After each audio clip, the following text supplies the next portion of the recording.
Pourquoi le secteur des services à la personne? Tout simplement parce que c'est un marché qui est porteur. Il faut savoir que le service à la personne est porté par des facteurs économiques et sociaux qui sont plutôt favorables.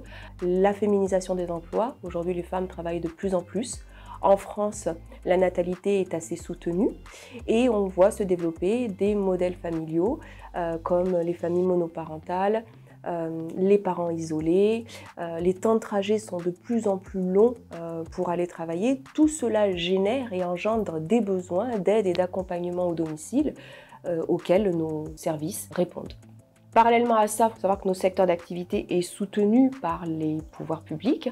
Nous bénéficions d'une TVA réduite, nous bénéficions d'avantages fiscaux comme la réduction et le crédit d'impôt. Donc tout ça fait que ça reste un marché qui est très porteur.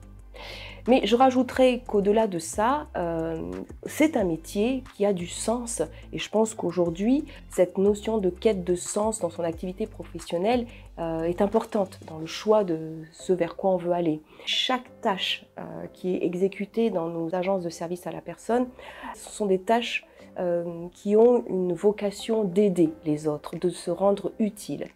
Quand on gère un planning, quand on s'assure que l'heure d'intervention va être la plus adéquate pour permettre à un bénéficiaire de manger et de pouvoir respecter ses habitudes, quand on va recruter toute l'énergie que l'on va mettre en place pour essayer de trouver la bonne adéquation entre l'intervenante et les besoins du client, quand on va en devis, c'est pour comprendre le besoin, les habitudes de nos clients.